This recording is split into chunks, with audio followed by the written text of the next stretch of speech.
Welcome, fans, to episode 112 of Rangers Ed, presented by Lucarelli Law. If you're in Florida and need a lawyer, call Lucarelli Law and tell them the boys at Rangers Ed sent you. This is your host, Cousin Ed, and here with my co-host, Little Ed. What's up, bud? How we doing, fellas? Exciting win last night. Excited to talk about it. Me and Coach Ed had a blast. Yeah, that's Coach Ed over there in the Ranger room. What's up, Coach? Yeah, we had a lot of fun last night. Eat your heart out, Mike Kelly. We had a couple of fans recognize us walking into the game. Yeah, that is awesome. Came up to us on the escalator, and was like, "Are you guys Rangers Ed?" Yeah. What? That's awesome. Yeah, it was something. Yeah. It was something else. Me and Coach Ed were minding our business on the escalator, just going up to our seats, or actually get a sandwich first, and yeah, we just kind of got a tap on the shoulder, and he's like, "You guys do the Rangers Ed podcast?" I was like, "Yeah, how'd you know that?" He goes, "I follow you." I was like, "Oh, you recognize our names or our faces? I mean, our faces or our voices?" And he goes, "Both. Like, I watched the show. You guys, I love it. Like, thanks so much, blah, blah, blah." And we're like, kind of just in shock. It was really cool. That is awesome. That's awesome. Yeah, so they're listeners? Yeah, he's a listener. I'm looking for his name right now. Evan Blum. So shout out to Evan. Thank you so much. That was really cool. Awesome. Thanks, Evan. Yeah, for means listening. a lot. Means a lot to us. Yeah, I tagged him in the reel that I put together yesterday. We took a photo together, and then also shout out to Chris and his brother Joe for meeting us up on the bridge as well. So we got a lot of fans. Not Joe, John. I'm sorry. Fans out there last night. It was a lot of fun. Very cool. Awesome. Mikey, what's up, dude? Mikey Produces. What's going on? What's up, fellas? What's up? What's going on? Nice little break, but we got hockey back, and I'm excited to talk. Yeah, I mean, the bye week and the All-Star break, honestly, as a fan, was actually like pleasant. I don't get me wrong, I missed that. I love the games and stuff every other night, but it was kind of like stress-free for a week. You know, the Rangers have been struggling a little bit. It's been like annoying, watching the games. Yeah. So it's good. It was a good little break for us too. But you know what I find interesting? Like me and Eddie are coaching. I've been coaching a lot of years, and you get we got the winter break for the kids from school, so we had 6 weeks off, Ed? Yeah, about that. Yeah. And I'm like, I needed that 6 weeks off. I'm like, and then I'm thinking, I'm driving the other night. I'm like, could you imagine doing it I mean, I know I work a job and then do that. Could you imagine doing it for 82 games, practices, and trying to keep everybody up? And it's crazy when you think about it. Yeah, I forgot who the coach was in the NFL who said it a while ago that being a coach in professional sports is literally a 24/7 job. It's constant videos. You got to think, you got to outsmart the other coach. You have to prepare for the next week, for the 2 weeks down the road. There's a lot that goes into it. Think about something small like Johnaton Quick gets the start last night. That's something that the coaches discussed and had to prepare for, anticipate and all that is constant. So, it's a lot of work. But yeah, the break was nice. Even post-game media, pre-practice media, probably a post-practice media, it's just it's a never-ending thing. I'd be like Tortorella. I'd be like, nah, I'm good today. Yeah. One more shout out to Mark. We met him at the train station, Coach. Remember that last night? One of the chiefs at the Long Beach Fire Department. So shout out to Mark. Awesome. He's going to be joining. Fan. Yeah, he's going to hopefully be heading over to our tailgate at the Stadium Series. So quickly before we move into the episode, if anyone's out there that wants to join us for the tailgate, it's going to the Stadium Series game on Sunday, the Rangers Islander game. We're putting together a big tailgate with a lot of food, drink, giveaways, prizes. Some games, trivia, things like that. So we got a lot of fun stuff lined up, and it's always a good time tailgating with me and Coach Ed, that's for sure. So yeah, if you guys want to come out, well, I'll saying, be there too. What am I, chopped liver? You're not part of the tailgating crew. It's not exactly. Right? It's not fun to tailgate with me. I get it. It's all right. I've It's not going to be like a When was the last time we not gonna- tailgated with you? I don't know, probably like a Mets game or something. Maybe. It's not going to be like a tailgate at the Dolphins game. Yeah, Coach had Yeah. tailgated with me at the Dolphins Giants game. Oh, there you go. All right, so fine. The It's whole not gonna Rangers be like Ed crew will There's be not going to there. be a stripper tent behind us like at the I Dolphins don't game. think so. Me and Sean from Hockey Night in New York do not have that on the agenda. So It's family friendly. quick shout out to him. No, yeah, for real. We're gonna have cornhole, the sauce toss game, the hockey game we'll have there. So kids, everyone, family. It is very family friendly, and we're gonna be charging $25 a head for all you can drink and all you can eat. So that's a great deal for all you guys. So if you want to come out, email us, Twitter DM, Instagram DM, whatever you think the easiest way is to get in touch with us, and we'd love to have you out. So definitely come through for that. Yeah, I'm And then what are we doing the night before? Oh, I can't wait for that. Let I talk know, I about that told- since you- I told I'm sure you're pumped. So we're gonna play outdoors at, where is it? Marjorie what is Marjorie Post Park in Massapequa. Marjorie Post Park in Massapequa. We got an outdoor game coming. I'm gonna join finally for one of our outdoor games, so we'll see. Hopefully I don't pull a muscle. Coach, don't worry. I've been stretching every day, 20 minutes. You have to bring a a beach chair for cousin at the tailgate. Yeah, for real. No, I think I'll be fine. I've been working out real hard, actually. I went to the doctor today. I lost 20 pounds, and so nice. I'm doing great. That's awesome. I'm doing good. Thanks. So I think I'll hold up, Coach. My lungs might not, but the rest of it. Yeah, I don't know. Fine. That's So not game pumped. shape. That's not game shape. Just because Yeah, you're in gym no. shape. That's the No, tough we'll see part. though. We'll see though. I'm excited. Hopefully I'm not. It's I don't know. It's gonna be fun. We'll see. So I can't wait for that. Dude. I think you're gonna look like Kucherov out there. I'm gonna have to pick my spots for sure. We'll talk about that in a few minutes. But if there's anyone out there that wants to join us for the game, wants to be on Team Rangers Ed, shoot me a message. We might have a few spots left over, so let me know. And if you're not a player and want to just come watch, it's going to be a blast. It's going to be it's a full weekend with Hockey Night in New York. So we're going to be battling against them on Saturday night. And then on Sunday morning, we're going to be friends with them, tailgating and having a good time. But then 3 o'clock rolls around, we're going to be enemies again. Oh, wait, we're playing against them? Yeah, it's going to be Team Rangers Ed versus this is Team Rangers Ed versus Hockey Night in New York. I like that. That's fun. I didn't know that. Yeah, I feel like I missed that. Went over my head. That's dope. All right. Now I'm in for sure. Coach, what were you going to say? I forget. My sister's going to come, by the way. My sister's coming to that. I told her about it. She had plans. She canceled them because she wants to come watch us. So she's going to come. Her and Hazy could be the photographers and videographers. I don't know if Hazen's coming, but it'd be good to get him out on the ice with the camera if we can. That'd be hilarious. It's all right. If not, I always take a few videos. No worries. All right, let's get into the jersey profile sponsored by Oscar's Pro Stitch Hockey. Our buddy Oscar, a huge Rangers fan himself, started his company by stitching his own blue shirts. Once he perfected his craft and started to fall in love with his work, the man started to grow. Oscar stitches every jersey with love and dedication to authenticity, which never disappoints. His talent is hard to find in any store out there.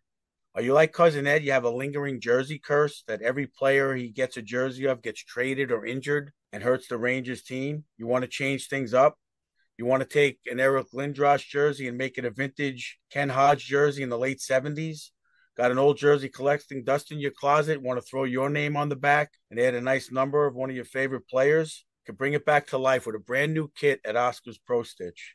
So head on over to Oscar's Instagram at Oscars PSH. That's OSCARS PSH to check out the countless tarps he's already done and to place the order for his next one that possibly can post on Instagram and get ready to wear it to the next Ranger game or any event that you have coming up. Tell them the boys from Rangers Ed sent you and receive a special discount at Oscar's Pro Stitch Hockey. Go get them, Rangers. So number 12, episode 112, we're highlighting and profiling Don Maloney. Played 11 seasons with the Rangers, 653 games, good amount of games, 195 goals, 307 assists, 739 PIM, which is I think it's a lot for 653 games. But he also served as the Rangers' assistant general manager from 1996 under Neil Smith all the way to 2007. And then he was hired as the Phoenix Coyotes GM. At the time, they were Phoenix. Now they're Arizona. So a good Ranger. Don Maloney. Obviously, we all know his brother from the radio. He calls a good game. They played together. But Don Maloney himself had a pretty good career with the Rangers, and he's been in the front offices rather than in the broadcast booth. I think he's with Calgary right now in their front office with Craig Conroy. He's the president of hockey operations, it says, according to Wikipedia. Yeah. Yeah, so he surprised by. Yeah, he worked his way up. He's been pretty good. He's been wasn't he involved with the Islanders also? Yeah, he did go to the Islanders. Yeah, he was GM of the Islanders, right? Right after he retired, or closely. I think after he was there retired? first. Yeah, I think he was there first. Coach, did he play for the Islanders? I don't remember. I want to say yes. I'm going to go with yes if I had to guess. I think he did. Mikey, look that up. Yeah. I think Maloney finished his career with the Islanders, actually. What surprises me is the penalty minutes. I don't remember him being that. He wasn't tough. I mean, he used to be a mucker in the corner. That was his game. Like when cycling wasn't that popular, that's what he used to do pretty much. And I just remember my father, he would always just go like this after a goalie made a save. He'd be like, and you'd see it on the TV, and my father would go, "There he goes again." And your father used to make fun of it when we played roller hockey in the street. He'd do it all the time. Oh, if somebody made a save, they'd be like, "Oh." Yeah, he just shut his mouth and just make that face like Don Maloney used to do. Well, fans, if you can't hear them making that face, head on over to YouTube to check it out. Sorry. Yeah, definitely go to YouTube and make sure you rate, review, and subscribe to us on YouTube as well. Check us out there. We are looking into the video on Spotify. I know we said that last time, but we're still looking into how to get that for you guys. But for now, check us out on YouTube because the video content is it adds a little bit, I think, to the podcast. So, I always like the video. I like the videos more than the audio when I watch podcasts. Yeah, everyone I talk to says it adds a whole nother aspect to the show. So hopefully we keep adding some unique content. We got a new segment coming up this episode. But before we move on about Don Maloney, no nickname for him, no good stories yet, probably because he's still very high up and whatever, has to keep a name for himself. But I thought it was interesting that he was the first NHL's general manager of the year in 2010. Oh, the first. Yeah, that's right. He was the first recipient of the award. You're right.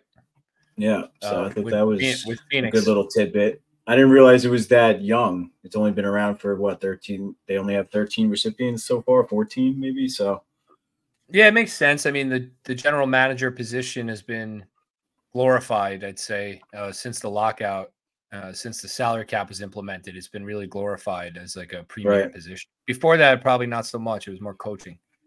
But well, there was also before that there were a lot of coach and GM combinations. Right, that's true. It wasn't odd to be a coach and general manager of the team going back from the 70s until the salary cap. Yeah. Well, Maloney, good Ranger, good career. Number 12, Don Maloney. All right. So prior to the last episode, the Rangers were 30-16-3. They won their only game that they played since we last recorded. They're now 31-16-3. 65 points, first in the Metro, tied for sixth in the NHL.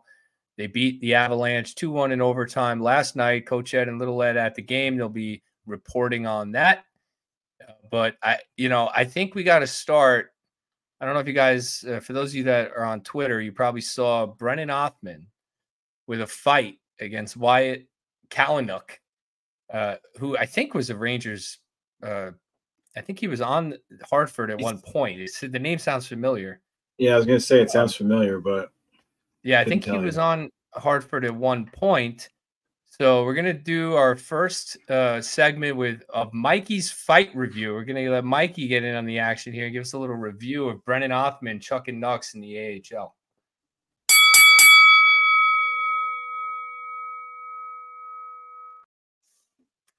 All right, so kudos to Little Ed for that little intro. I love it. Might have to lower the audio though. That was rough. Those of you who didn't see the fight, unfortunately, I think I'm gonna have to call this one a draw. Othman started off hot. He got 3 good right hooks in. Yeah, he went in for that haymaker undercut. But when you do that, you kind of lose control of the fight.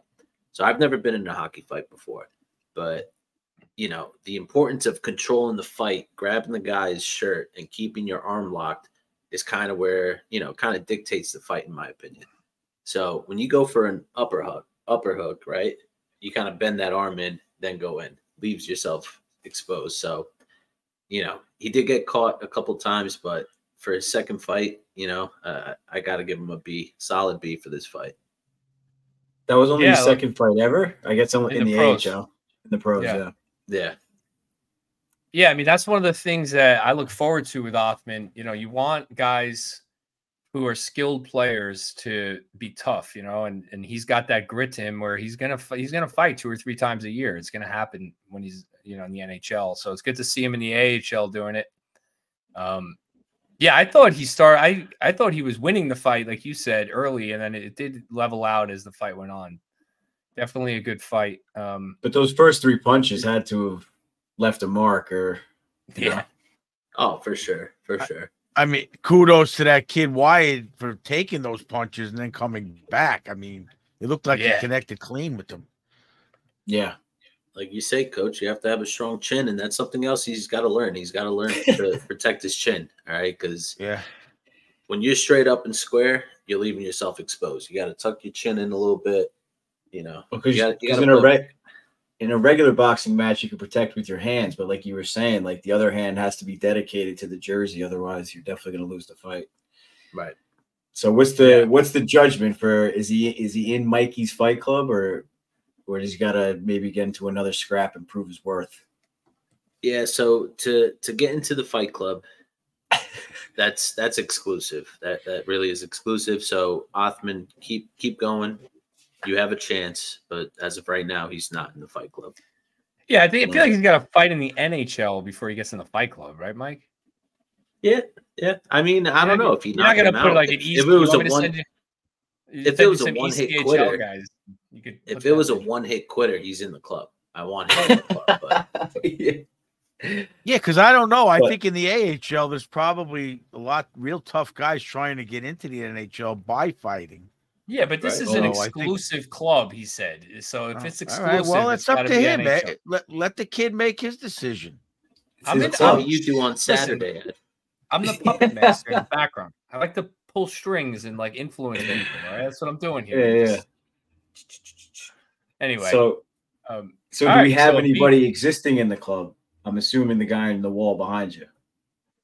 Yeah, that guy is definitely in the club for sure. Right, Ryan Revo's has to be. So Revo's the captain of the club. Yeah. All right, so we got Ryan Reeves in the club from his time with the Rangers, and we'll see who else joins him. Let's do it, little by little. Let's not make the club full right now because there'll be no one else to put in. There's no fighting really anymore. So, all right, Mikey's Fight Club and Mikey's Fight Review. I hope you guys enjoyed that. That's Rangers sponsored by. Oh yeah, sponsored by Suitors Sweet Treats. Suitors, absolutely. Yeah, we love Suitors Sweet Treats.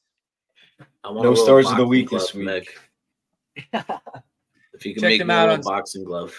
How little? Because she's got the mini cookies going on right now. So how little of a boxing glove you want?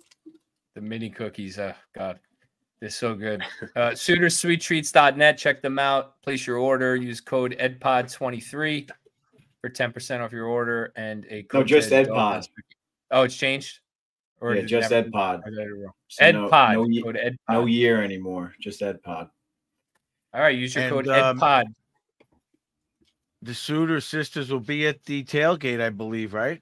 Yes, they will. And Megan sent me a video today of a boatload of cookies. I don't know what they use down south for a lot of something, but a lot of cookies are coming our way for the tailgate. So Cookies and beer. It's a good combo. Yeah. Fans, if you're coming to the tailgate, we're going to be giving some away, raffling some off. I mean, if you've been a follower of the show, you've seen Meg's cookies. They're unbelievable. There's a ton of jerseys painted on the cookies, and the Stadium Series jerseys, the blue jerseys, white, everything. So it's going to be a blast. So shout out to the Meg sisters for that. What? How about those Stadium Series jerseys last night? Yeah. In person? We saw them for sale. They were beautiful. So let's just get into the game, right? Is that where we're going? Well, let's start off. So, Nick Bonino was placed on unconditional waivers for contract termination today. So he, I guess, refused to report to Hartford. So just so you guys understand how that works, you can't release a player in the NHL. You need to have a mutual agreement to actually release the player. So, for example, when Chicago released Corey Perry, there was a violation of some rule in the contract that enabled Chicago to release him. So the only way you can do it without a mutual agreement is if there's a violation of the terms of the agreement. Bonino didn't violate any terms of the agreement. He just didn't play well. So Drury wanted to cut him. He tried to send him to Hartford to maintain his rights. Bonino took some time, thought about it. And apparently the report is that Bonino went to the Rangers and said, I'd rather become a free agent and see if I can latch on with another NHL team. Please release me. So the Rangers placed him on unconditional waivers, which you have to do before you terminate someone. It gives every other team in the league a chance to take on the contract. He's already cleared waivers, so it's very unlikely he's taken on waivers. And then once he clears waivers, the Rangers can mutually terminate his contract with him. They cannot do it on their own. They have to do it with him. So this is with his blessing to terminate his contract. So Bonino will not be in reserves in case of injury, which honestly, I was hoping he'd report to Hartford just to have a veteran guy there in case someone gets hurt or whatever. You could always recall him, but he wants to go somewhere else.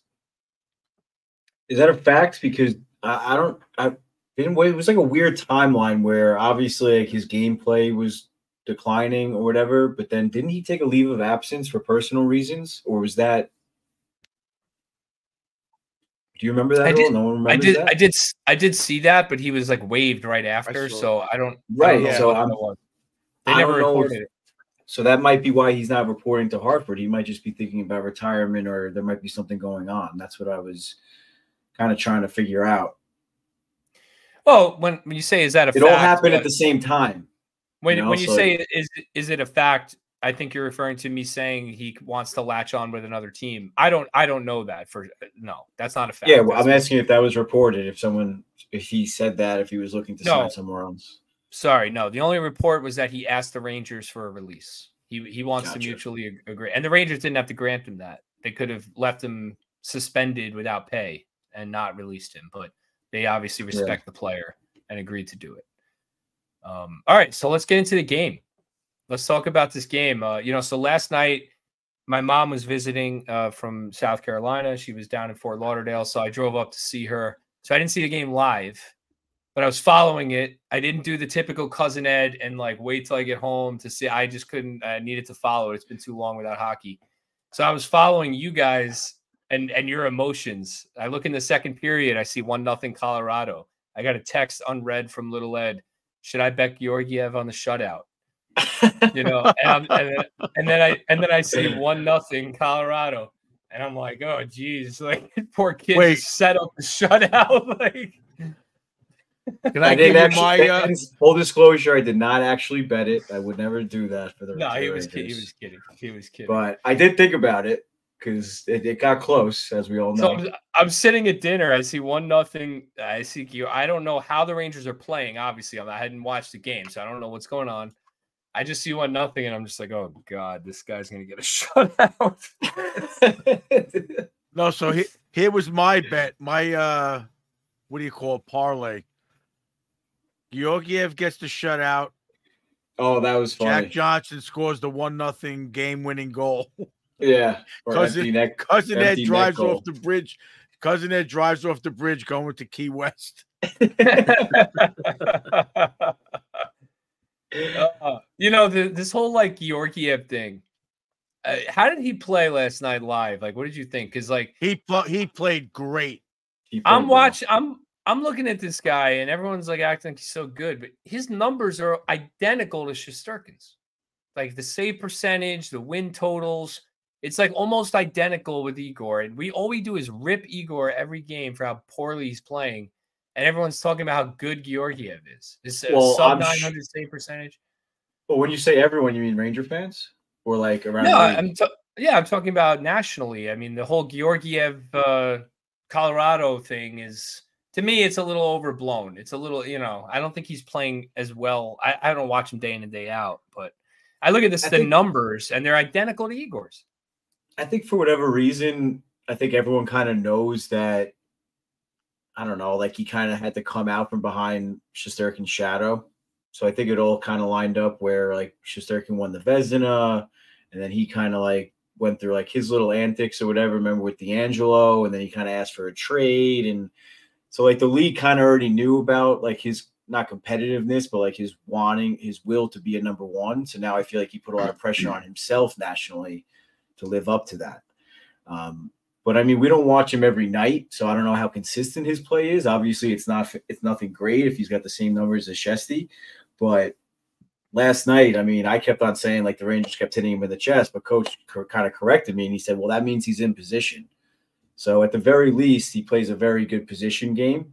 So I'm going to just give credit to Benoit Allaire. So take the credit away from Georgiev and give it to him.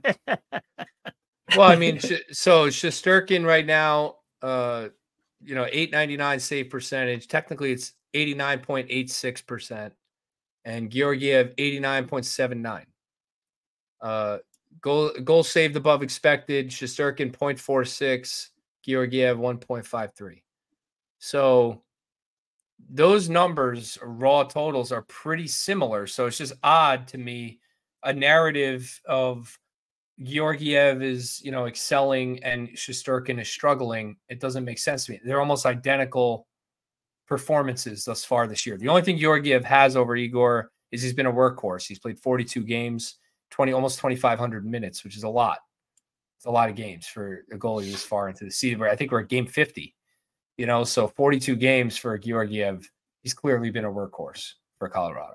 I mean, I'm going to kind of equate it. Not that Colorado's like the Edmonton Oilers in the 80s, but I mean, I don't know. Maybe Mike could look this up. What was Grant Fuhr's save percentage in 85, 86, 87? Because he's in the Hall of Fame, and I don't remember him, shutting teams down by himself. I just kind of feel that the Oilers outscored a lot of teams. Well, not to prove you wrong or anything, but whenever Gretzky's interviewed or his recent interview on Chicklets, he always says that Grant Fuhr is the best goalie he's ever played with. What year do you want to know, Coach? I'm just saying. 85, he said 85, 86. I'm just curious. He said he was always like able to step up in big games and game sevens and stuff like that. 890. Yeah, so there you go. 86. I agree with Coach. I think it's a little bit of that. I think Colorado's an elite team. And 100%. And Georgiev gets the wins, because Colorado wins games. I don't think he's winning them games, but he played well last night. I did watch the game after I got home. He did play well. He made some nice saves on Kreider early in the game. I thought Kreider had a hell of a game, to be honest with you. I thought he was around the puck and around the net quite a bit. But Coach, we've been hard. No, I was just about to say Kreider had a lot of energy, but someone didn't. I don't know if that's what you're about to bring up. No, I was going to bring up Keandre Miller, who I thought actually finally played a good game. I thought he was pretty good last night. He played with Schneider. Maybe just let him ride with Schneider for a little bit, because I thought they played a better game than he's played in a long time. Yeah, I wasn't furious with him like I usually am watching him play, but he still he lets people get to the net too easily. And I pointed one specific play. I trust me, I know I can't even imagine trying to cover McKinnon or stay with that guy. But like he had him behind the net and then he just let him go. One of the best players, if not the best player in the league right now, just lets him go, and he got an opportunity right in front of the net, and Keandre's still behind the net. Yeah. So it's like just small plays like that is going to be a huge difference in the playoffs. You hate to keep harping on it, but that's where we're headed, right? So he can't let that happen. I mean, the Rantanen play, it was awesome. I love when he gets mean like that. I thought that was going to set the tone for the rest of the game, but I'm still not seeing, like I said, those small little plays where he's just a step behind.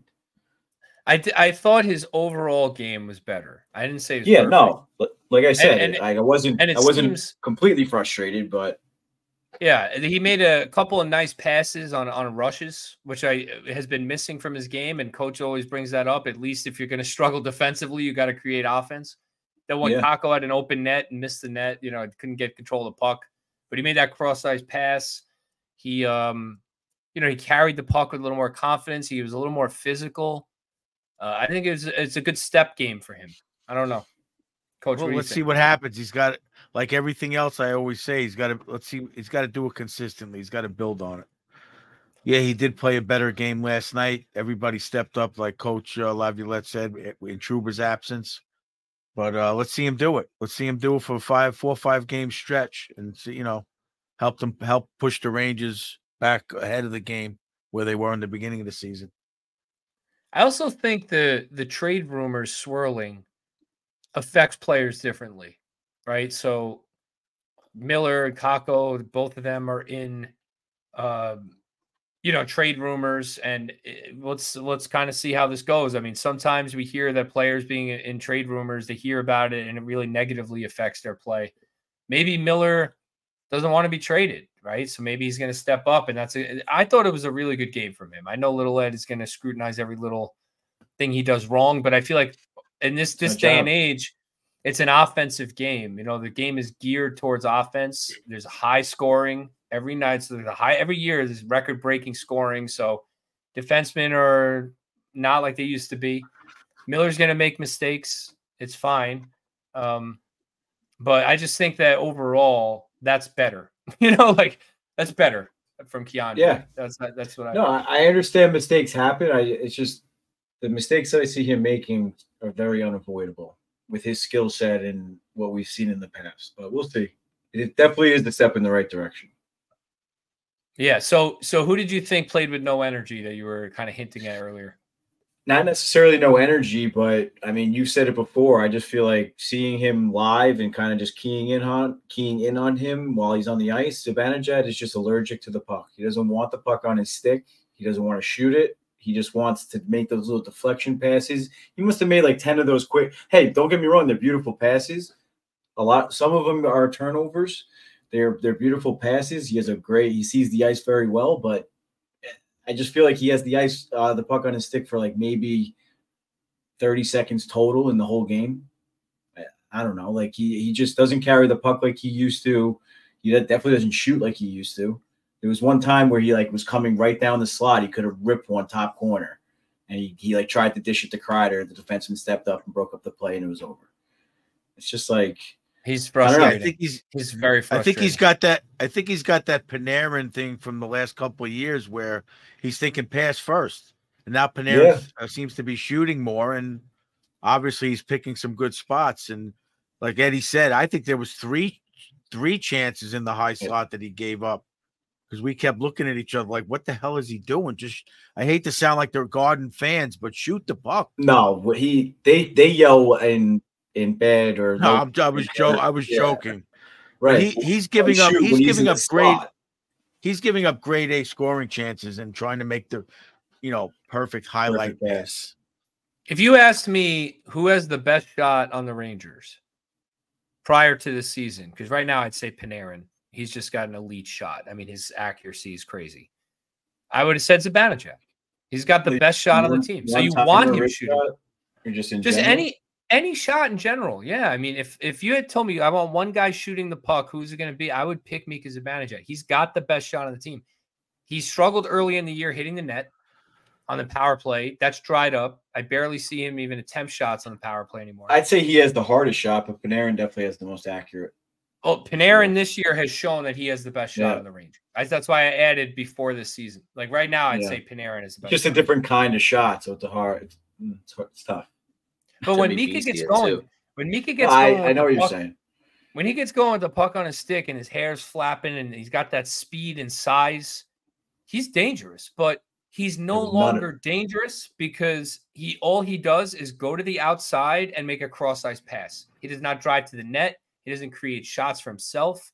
He just literally goes to the outside with the puck and either drops it, which worked on the Laffy goal, or does a cross-ice pass, and that's it. That's the extent of his game right now. There's no cycle game. There's no forechecking. There's no in between the circles.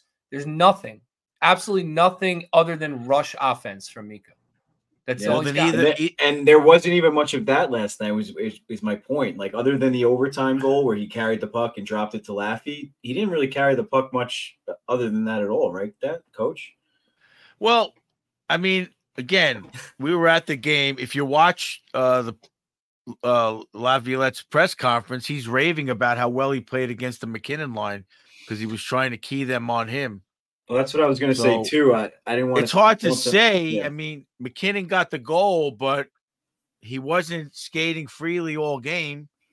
I know for a while we saw that he had out there Gaudreau's line for a few shifts, but from the press conference they said that it was Zibby's line.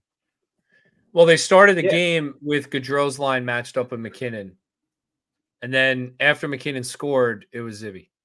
That's what I noticed. So I think that might have been the adjustment he's talking about. He didn't want to announce the adjustment, but that might have been the adjustment he's talking about.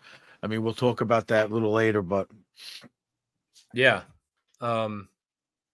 So I don't know. Zibanejad, though, I don't know what it is. I mean, you say he's allergic to the puck on his stick. That could be true.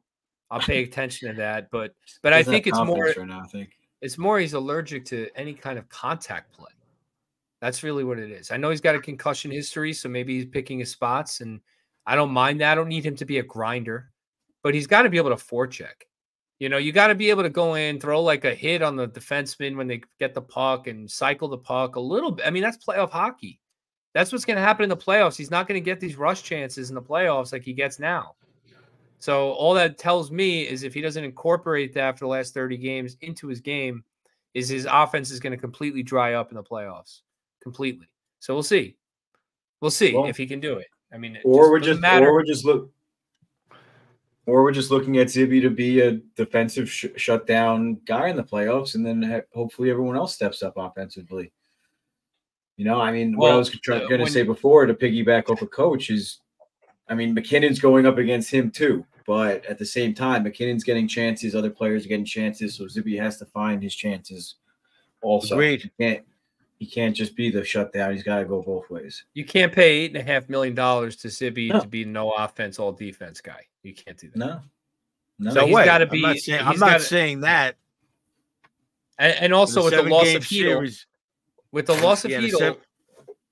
I'm saying this, Coach. I know with the loss of Hedl, there's a bet that if we had a guy like Hedl, even if not Hedl, but a guy on the third line center position who can actually create offense, then Zibby could probably do that a little easier because then you'd have Trocheck and Hedl or a guy like Hedl in those two center spots where those lines would be able to create some offense. But we don't yet. So like Zibby and Trocheck are our two offensive lines. You know, that's a problem, I think. Yeah. Well, the other option is possibly getting a third line situation where they could play against McKinnon line. And then that frees up the matchup at home for Zibby to be out there against the other team's third or fourth line. What was your impression of the Kakko, Brodzinski, Cooley line live? I'm curious. Did you think they were effective? I mean, I thought they played pretty good. I think they had a couple of scoring chances. I thought the Gaudreau line struggled a little bit. Ed, what do you think? I mean, I like the way Cooley plays. They definitely struggled when they were mismatched. I mean, we noticed at least once that they were out there against the McKinnon line, so that had to have been a mistake or caught in between changes. So they definitely started to break down against them. I mean, you can't really fault them for that too much. I don't think they overall had a bad game necessarily. It's just they weren't really as noticeable as usual with their forechecking. I thought Pitlick was noticeable. He was buzzing around a little bit, but like I said, not really effective. I kind of like Kakko and Cooley together. I think they're effective. They both play a cycle forechecking style puck on the boards game. So I think Cooley. Yeah, I really like them together. I think they work well together. I thought they were effective last night, but I mean, hate to beat a dead horse, but there's a lot of frustration around the Garden. Everyone's on Kakko.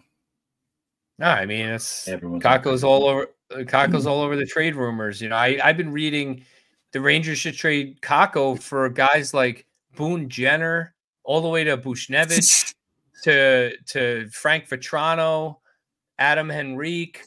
I mean, we're talking like 30-year-old average players, like not star players by any stretch. You know, good players, but average players. And you know, I'm really big on patience. Obviously, we'll get into this in a minute when we bring on Mikey P. We're going to bring on Mikey Piersack in a second. But before we get off the Avalanche game and transition to that, I want two more things from you guys. Number one, Jonathan Quick and his performance in that game. And number two, Coach's opinion on Cale Makar live. Oh, God. So, Coach, so start with Jonathan Quick. You know, Quick gets the start over Igor. He 32 saves. I mean, if Igor plays that game, do we win? I don't know. What do you guys think? Tell me about it. Go ahead, Ed. You go first. Yeah, I'll go first, and then we can lead back into the Makar. I honestly thought Igor was going to get the start because, I mean, even though the All-Star game doesn't really mean much, I think he played well in the 3-on-3. A lot of people were saying that it was a big reason why they won the $1 million. So I know it's kind of silly, but he still came there. He still went in competing, and he made some saves. So I thought he was going to get the start. I was a little surprised when I saw on my fantasy team that Quickie was getting the start. But man, he comes to play. He wants the job. I mean, whether Cousin Ed's going to admit he's the number one or not, he wants the job. Yeah, no, I mean, look, Valaket tweeted it out, and he said Quick should get a run of games here. He's earned it, you know. And I think that's different than saying he's the number one. I don't think that's what it is. I don't. What does that even mean? I don't understand what you're even saying. It means that right now, Quick gives the Rangers a better chance to win at this moment. So that means he's the number one goalie right now. But in a macro picture of the team, Igor is the number one goalie. I mean, Quick is not the number one goalie. He's the backup goalie, right? So, but like at this moment in time, this is Jonathan Quick starting microeconomics versus macroeconomics. Yeah, no, I'm talking macro view. Igor is the number one goalie, right? But like day to day, right now, Quick gives them a better chance to win. So I think there's no question that Quick needs a run of games here. So if you want to say these 3 weeks, Quick's the number one goalie, fine. Then I'll say yes, that's fine, whatever. I'm not going to fight you on that. But it's like a stupid thing to say. It's a clickbait, you know. It's like, oh, is Quick the number one goalie? Like, yeah, you see all these Rangers pages say that. It's like, dude, no, he's not. Like, he's the backup goalie. Pete, we almost had him. He admitted for the next 3 weeks. Well, he's starting Wednesday night. He's starting Wednesday night. My buddy Pete texted me. He's like, you guys could have had a full episode with just the argument between you guys and Cousin Ed for the number one goalie. So anyway, wait, he's starting Wednesday night already? A full episode. They tweeted out today. Arthur Staple tweeted out that Quick was first goalie off the ice or last goalie. I don't remember. Oh yeah, you said that. Indicating that he's going to start, and then Valaket retweeted it and said, "This is good. It's going to piss Igor off, and he needs to get pissed off." Right. So, that's the way I see it. The way I see it, Quick has earned it. Like I said, there's a difference between winning championships or whatever he did in the KHL as to the NHL. And all they say is how competitive he is, Shesterkin. But if you watch Quick play, he lets in a goal, and he's angry. The next big save he makes, like he's in his mind mentally, he's going to save that next puck. I don't know what a stat on if he actually does, but obviously his record shows, and the eye test, in my opinion, that he's in a competitive mode right now that he doesn't want to let it in. He made a lot of good saves last night. That game he played could have been 3-0. outstanding last That game could have been 3-0 very quick, very quick. Early. The penalty kills, the power plays, whatever. He, like I said, he just wants it. He's a rejuvenated player. It's crazy. He just looks awesome. And it's funny because right now the Kings are struggling in the crease. So a little bit of karma going that way. I think Igor bounces back. We've seen this before where he struggles, gets into a mental funk, and he comes back strong. So I think he's going to bounce back. I think this will piss him off. But Quick has earned it. It's not just Igor needs this, Igor needs that. It's also Quick has played like the better goalie and has earned a couple starts here in a row against good teams. They're in a win now mode. Yeah. You know, if Igor's not going to perform, he's not going to play. That's it. You got to put the goalie in there that's going to give you the best chance. I'm with you, Coach. In my opinion. Tell me about Cale Makar. Oh, well, we were watching him live. I mean, I love Fox, and Fox's cerebral game is phenomenal. But if Makar wins Norris for 10 years straight, you can't really argue with it. The size of him, too. He's better. His skating ability, his shot. When he doesn't have the puck, he sees the other player coming up the wall. He like jumps into his zone where he's got to get open, and he's a dynamic defenseman. He's a dynamic defenseman. He is really good, and I really enjoyed his performance in the skills competition, and we'll get into that in a second. But I really think he put a lot of effort into that, and that's for the kids, you know. So I like. He's not overly physical, but he's physical enough. He's big, man. He's really big. I think he's like, what is he, like 6'3", 6'4"? He's got to be big. Yeah, he's a big boy. I mean, yeah, and he's better than Quinn Hughes. We saw Quinn Hughes live. Now we saw, it's literally like having McKinnon on D and McKinnon in center. It's crazy. Yeah, he definitely impresses me more. He's only 5'11". 5'11". He looks so much bigger than that on skates, though. I don't know. He looks bigger. His shoulders are wide. Yeah. Let me ask you a question. If you could take one player to start your team, forget salary and age and all that, just one player to start your team, is Makar in that conversation? Anybody? Any player in the league. Is Makar one of the top nominations for the #1 pick? I mean, I guess if you want to give me name 10 people, but if you're giving me one, I go Crosby all day. So that's tough. Crosby? Yeah. His over work McDavid, ethic, his leader, Makar, McKinnon, all those guys. Yeah, I think so. Well, First of all, McKinnon just modeled his game and his work ethic after Crosby. Crosby already has 3 cups, so you said take away all of that. I know. I said take away age, so include age. And get rid of Crosby. Oh, now you want to include age because we didn't pick the car. What the hell? No, yeah.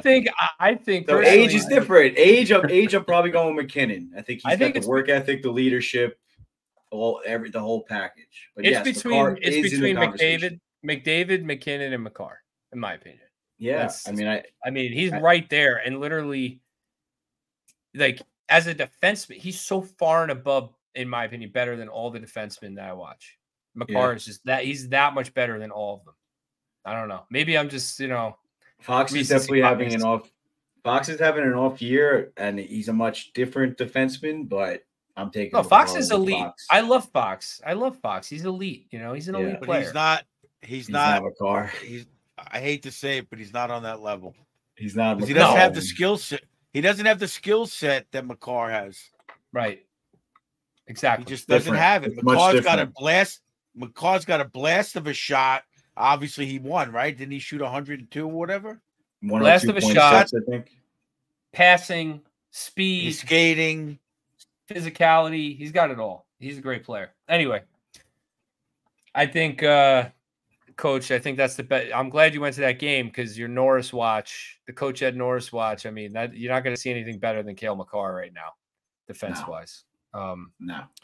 All right, let's bring on Mikey Piersack. Let's get him on. Let's talk about a couple of trades that were made around the league and what's going on with the Rangers and Mikey. Mikey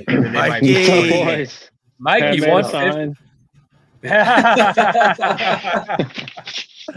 Oh god. It said quick #1 for those of you listening and not watching. Mikey, Mikey, after those couple of fantasy 150s, I'm learning about who's writing your script. Yeah. Well, there's a brains behind the operation, and there's a behind brawn. every good man is a good woman. There you go. Yeah. The saying is behind every good man is a woman rolling her eyes. That's the saying. Yeah. She's really good at rolling her eyes too. Mine is. Hey, I like to also point out I got some first edition Rangers Ed podcast swag here. Look at that. How many of these pins kicking around? Yeah. The pin made by Tennessee Meg. It's great. Yeah. Love that. I got Coach Ed's doghouse. Where's my camera? There we go. Doghouse too. Yeah. That was in the last care package sent across the wall. Yeah, definitely made it over.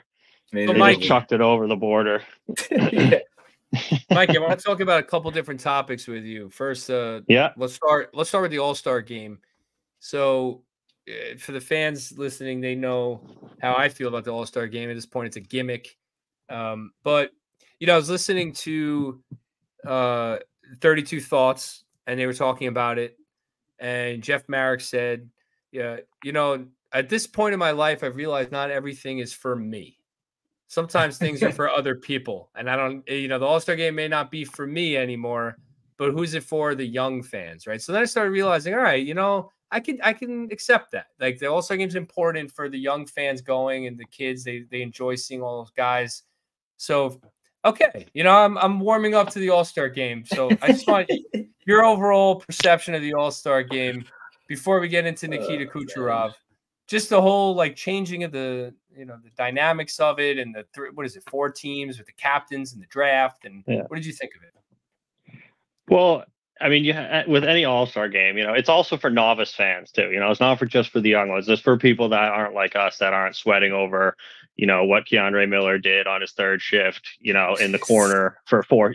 There's not a lot of us out there, So you got to go into the All-Star game with, temper your expectations a little bit. And, like you said, young fans, novice fans, it's great for that, So if you go in looking at it like, all right, this isn't going to be overly spectacular, but you might see something that might make me chuckle. Like that's a win for a hardcore hockey fan, But I agree with Jeff Marek. It's definitely a way to, the NHL isn't great at marketing itself. So every little instance it gets to bring in new fans or someone that might not necessarily sit down and watch a hockey game, I think they should jump on it. So if it takes, maybe sacrificing the All-Star game, I'll take it, Yeah.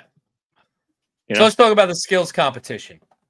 Yeah, so the Connor McDavid skills competition. They changed the skills competition to, instead of every player in the All-Star game participating in random events, they narrowed the list down to only the elite top players in the game this season, minus Panarin. And because obviously Panarin didn't go. Panarin would have been there, but it is what it is. We had Barzal instead. So we got killed the passing one. We got all these elite players in. And they're doing all these drills, pretty much stuff that, we did in travel hockey growing up. Totally. It's just like nonsense that we drills, hate right? Just hate it. Yeah. Hate it. And here comes Nikita Kucherov. And he comes out for these drills and zero effort. Like what? Like I was watching, even the announcers were like, this is hard. Listen, I got a hot take. I got a hot take on the matter. That man is thinking. He's using his head. He's saying, look, I'm going to play Toronto in the playoffs. That's where I'm thinking we're headed this season. So I need a little bit of fuel for the fire. Just get these fans a little bit revved up. So when I come back here, in 2.5 months, they're going to be pissed and they're going to be giving it to me when I get on the ice. I like that. The Russian machine is just going to get rolling. Tinfoil hat Mikey over there. That's it. That's it. Coach, what did you think about the Kucherov effort at the skills competition? I think look, you don't really want to know my honest opinion, but I think no, I want your honest opinion to a point. Well, there's a line you should be able to find. I think he's taking it for granted that he's even selected to go instead of appreciating it a little bit. I don't know. Ovechkin has the same attitude. Panarin doesn't go. I think it's kind of making a mockery of it. I don't like it. When you have, I don't care what message he's sending. That the message that I'm seeing is that certain players from a certain country don't want to go. No, I think there is some truth to the Russian impact of the All-Star game, that they kind of would rather travel with their family and stuff, than go. I think I think that is true. I think it is true. What does that mean? I don't know what that means. So they're entitled to travel with their family, but no, I didn't say no that. one else I is? said I didn't. Coach. Did Fedorov ever not go to a game? It's not what I said, Coach. I said that's kind of the mindset of the culture right now in the Russian community of the players. I think Kucherov would probably rather not have gone. That's how he performed, that he didn't want to be there, They just don't go. Right. And what bothers me is that it's when you put it in a perspective of what Marek said, this is for the kids. That's when it bought. Yeah, go ahead, little lady. Exactly. Because I talked a lot. No, it's all right. That's what I was going to say. It's like because I came to the same realization as you. I actually didn't hear him say that, but I'm glad someone with some notoriety said something like that, because I was thinking the same thing. Like, we're sitting here like expecting the world, like, because when we were kids, we thought the skills competition was the coolest thing ever. Now obviously we're a little older, and I still enjoy watching it. I had it on the background, but am I glued to the TV cheering for every move? No, of course not. We're not there anymore.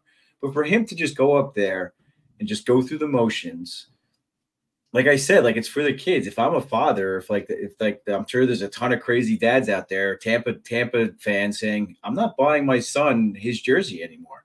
Right.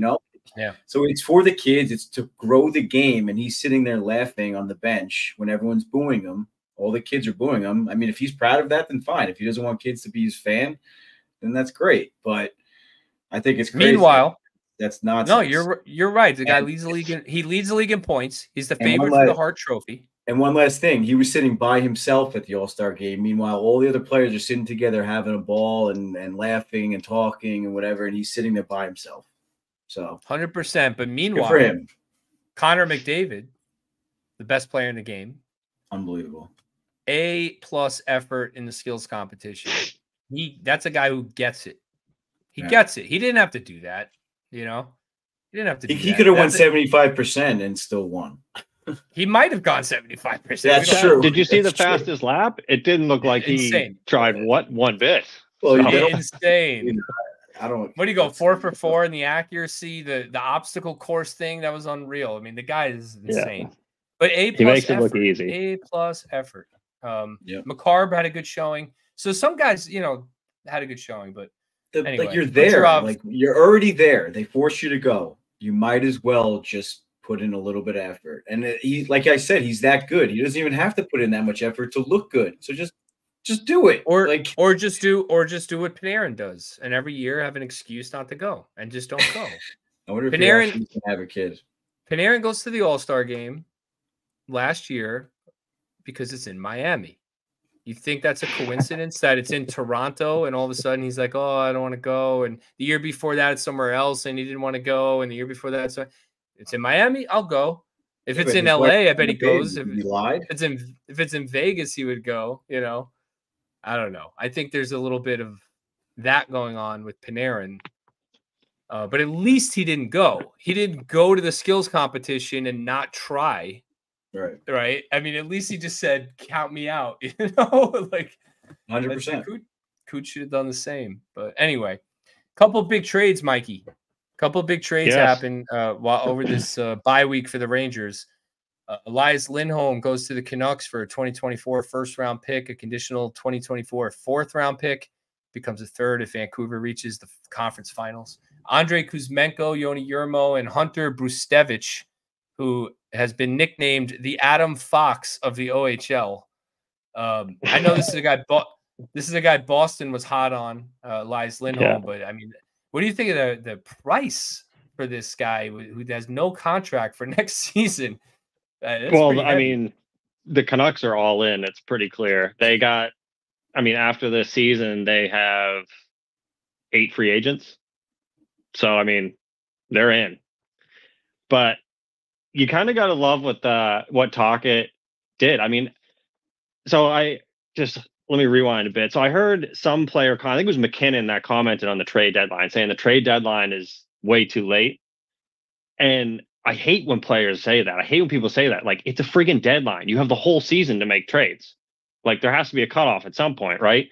And what Tocchet has done is he has made his big moves, by the All-Star break. So now this team has half of it, or, like 2/5 of a season to gel before the playoffs, which is fantastic. Like how many of these guys get moved right at the trade deadline to teams for a huge price, and then teams don't win the Stanley Cup? So was it worth it? Probably not.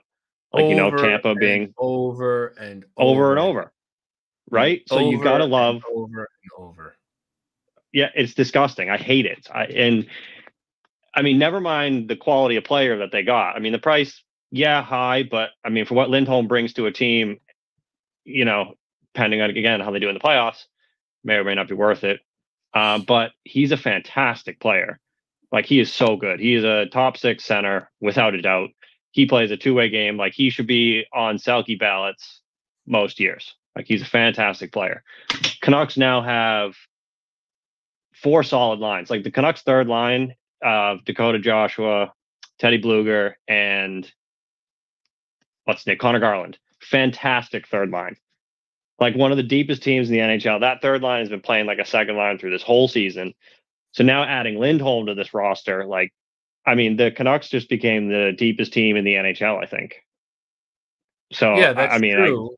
That's true. But what bothers me, fans, look, you wanted your team to go all in, and the Canucks have struggled for a while, so I get why they went all in. But there's a little bit of short-sightedness, right, to this. I mean, you're giving up a lot for a guy that you probably can't keep beyond the season. So if you don't win the Stanley Cup, and look, that is negative. I get it. That's a negative mindset. But if you don't win the Stanley Cup, you're mortgaging the entire future of your team, and the odds are that the Canucks are not going to win the Stanley Cup. That's the odds. Entire future? I know. I strongly disagree with that statement. You're mortgaging a significant part of your future. Yeah, your first round pick. What is the significant part? First round pick and a defenseman, Kuzmenko, a guy who scored 40 goals last year. Right. The first round pick is going to be a late draft pick, right? Late round pick. So usually you're looking at a top 15 pick in the first round if you want them to really pan out in any sort of, good time frame. So right away, like a first round pick, it seems good on paper, but if it's the tail end of the first round, it's an asset, but it's not I don't agree with that. The Rangers, okay, the Rangers, later picks, Keandre Miller, Filipino, Gabe Perreault, all these guys were picked in the 20s. Imagine they just didn't have those picks because they traded them for a rental and didn't win the cup. So they don't have Miller. They don't have Gabe Perreault. Look at Kako, Lafreniere. It's the same. It's the two ends. He's a quality NHL player. You're giving him. Yeah, but quality may be over. Keandre sucks. I disagree.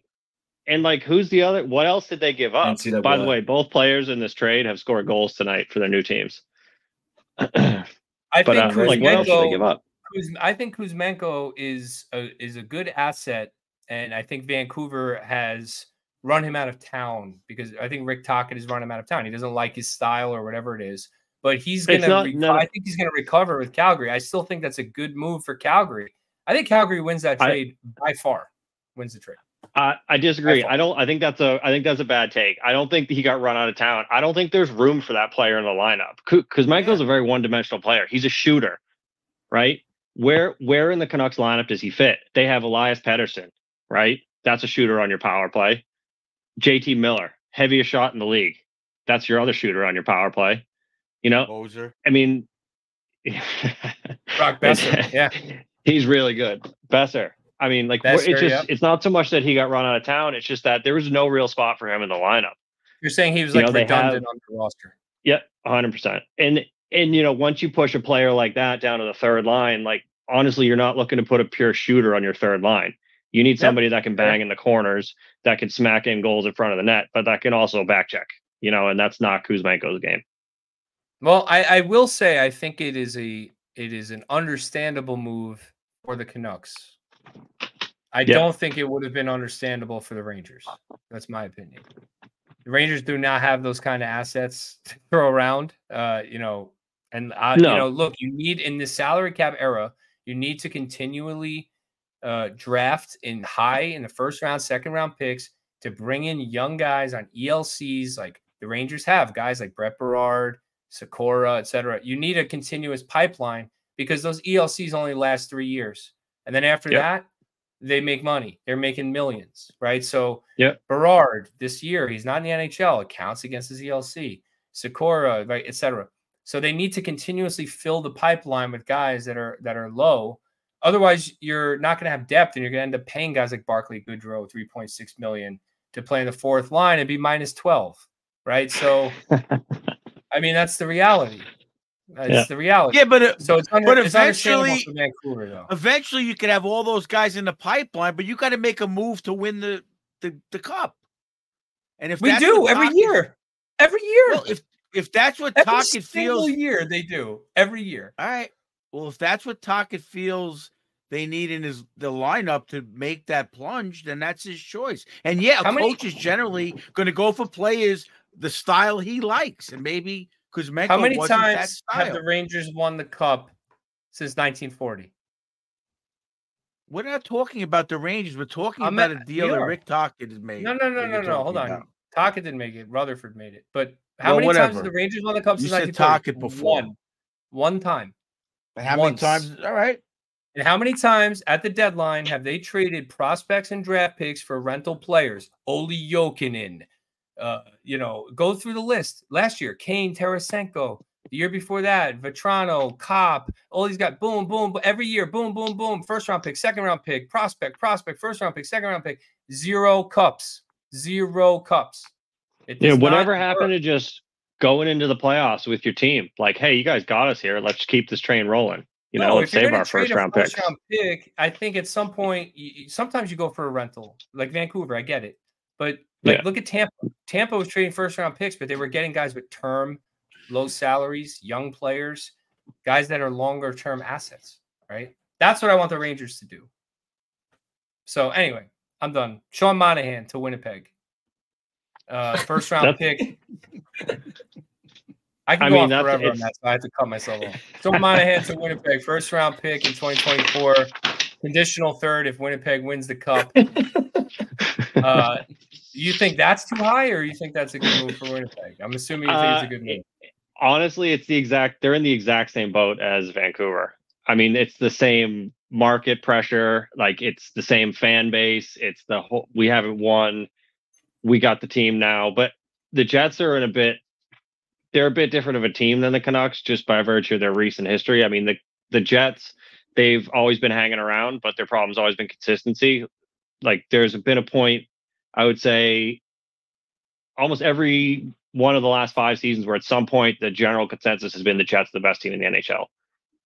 And then all of a sudden they just disappear and, they're out in the first round. So question is more so like, it's a great addition. I mean, adding Sean Monahan to your second line, having Adam Lowry at your third line center, like, you're really, really deep down the middle, like probably the deepest team in the league down the middle.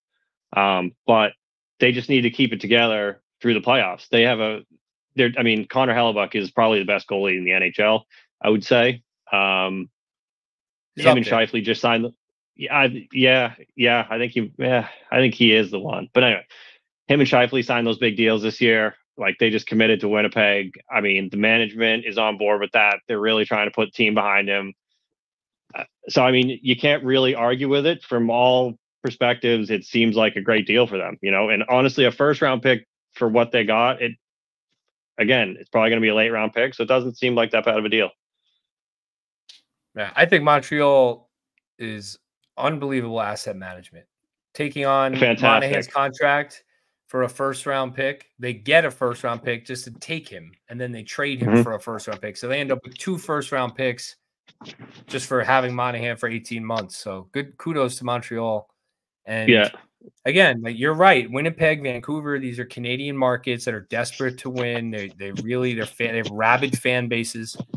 So I get it. I get it more so than the Rangers giving up a first round pick for a guy like Monahan. So let's talk about the Rangers markets. It's Canada is desperate to win, man. Yeah, I don't think a cup's been in Canada in 16, 17 years, maybe. I could be wrong. Mike, you might need to check that, but Something like it's been that. a while for Canada. They're thirsty here. Yeah. More than that. I think the last time Canada won the Might be like Stanley 25 Cup years. would be Montreal in 93, right? 94, 93, yeah. Rangers won in 94, Mike. Come on. 93 is 94, Montreal. 94. I think that's the last time Canada won the Cup. I think so. So I get it. So let's tie this in and look, like, just to emphasize my point, to be clear, look at what Boston does at the deadlines. So you guys add like Hampus Lindholm, but Hampus Lindholm is still a Bruin. He's a Bruin for the next 6 or 7 years. Yeah, Lindholm, Hall, Coyle, they're all locked up long term. Yep. That's fine. You know, I 100%. Can understand trading a first-round pick for Lindholm and signing him to a 7-year deal. That you've identified a player, you keep him. We can't keep trading first for rentals and then they walk, and then all the fans want to trade for the guy again. And so that's what I'm trying to say right now. Guys are allegedly available. Frank Vetrano. All I'm seeing is the Rangers fans want to trade Kakko for Frank Vetrano. Would you do that? Seems good to me. Seems like a great deal. Would you do that? No, hell no. That's like such a huge yikes, man. Like, look at a guy like David Pastrnak. He took like 5 solid years of like really questioning his abilities as, you know, a 200-foot player to like get any manner of confidence from me as a fan. So like, I mean, yeah, Kakko is having a rough patch, but like, pump the brakes. Yep. Give the kid some time. Like, do what it takes, man. You know, I don't know. Mix up his lines, whatever. I don't watch the Rangers as religiously as you guys, but like, just pump the brakes. You know, he's a first-round pick. You just got to let him, you know, give the kid time. Everyone gets a couple. You know, like, relax. I agree with that. I hate the culture of rental players, though. Like, when did this happen? When did this come about? Well, the whole rental player thing is fine. It's the price, right? So you have to identify the price of a player. A guy like, for example, Tarasenko would be a rental, right? So Tarasenko himself is easily worth a high pick in a trade, a second-round pick, a first-round pick, whatever, easily. Okay. The problem is you're trading for Tarasenko for 2 months, so that price now decreases, and he should be worth less than that. But the NHL GMs just they don't do that, right? They just see the name and they are willing to pull the trigger. There's bidding wars. Multiple teams want a guy, right? So but at some point, but at some point there was like just, you know, an inflection point, I guess you call it, from when it became acceptable to, you know, all right, I'll get a rental. We'll give up a 3rd rounder this year, to what you were just saying, like GMs are giving an arm, a leg, and 3 of their toes for someone they're going to have for 2 months. Like, when did that happen? When was that shift? Because, you know, I remember as a kid, none of that ever. I feel like it's always been like that, man. I don't know. but just like as a Ranger fan, like what you were saying, but yeah, I just don't ever remember it being as crazy as it's been in recent years. Yeah, no, it's been wild. You know, there's a certain value to it because you can't necessarily keep guys year to year, and you can trade for like part of their cap hit for the last 40 days. So there is certain value to moving a pick and getting in a guy for just 40 days and letting them go. But yeah, the rental market is crazy right now, in my opinion. I really just hope Drury holds firm and finds like a trade like he made for Vetrano, you know, Vetrano for a 4th-round pick or something like that. So like what Carolina does. They give up like, nothing at the trade deadline. They added like Puljujärvi, you know. They also have no cups. They went though, to these. So. Yeah, you know, but they've this close. You know, well, they won the cup in like 02 or something like that. But 07, I think. Yeah. But okay, but they haven't won a cup in a while. Coach, you're what do you think the Rangers need at the deadline? What should fans like? All these names are being thrown out by fans, but like, what type of a player or players do the Rangers need to target? Because they're not going to do nothing. We know they're going to make a trade, at least one trade. I mean, I'm looking at. I was watching NHL. They were talking about Lindholm. That's the kind of player they need. I mean, I don't think they should give up anybody significant, but I don't know. It's a tough call. They need that 3rd line player that's going to be like we talked about before. is going to take a little pressure off of Zibanejad for being the defensive center. Well, Lindholm is a top 6. Lindholm's a top 6 player. So he's right, like, well, somebody, I don't know what's available out there to say that. I mean, Yanni Gourde that you have on the list, I think might be that player, even though that's a guy I would trade a first-round pick for. Yanni playoff Gourde. Experience, Stanley Cup experience. For sure. The value isn't too high, not like, shouldn't be a first-round pick, right? I would trade a first-round pick for Yanni Gourde. He's signed for next year. You could probably get Seattle to retain. That's the kind of guy you do. He's got 2 years.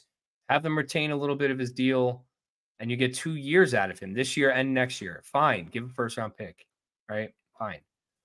I don't really want to trade the first-round pick, but I would in that kind of a move. I agree. I think Yanni Gourde's style of a player is what they need. Little Ed, what do you think? I think I'm on your team, on your side. I think they got to trade for someone with a little bit of term, even if it's only 1 year.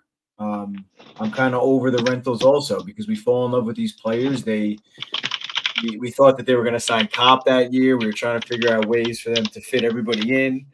Mikey, you got to mute yourself. You're going to type.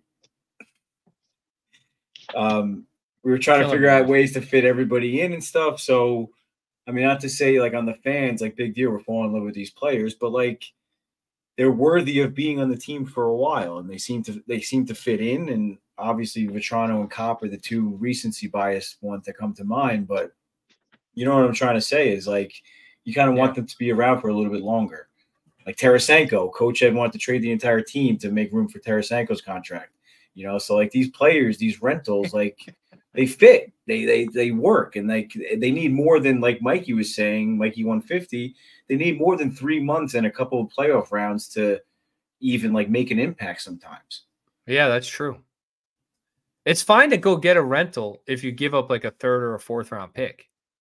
I'm okay with that. To me, that's a very low likelihood of that player becoming an NHL player, and you get a rental. Fine. I can live with it. Unless it's a healthy, I mean, last year obviously it didn't work out with Patrick Kane, but if he's healthy and like a player like him, obviously he can make an immediate impact on the power play, something like that.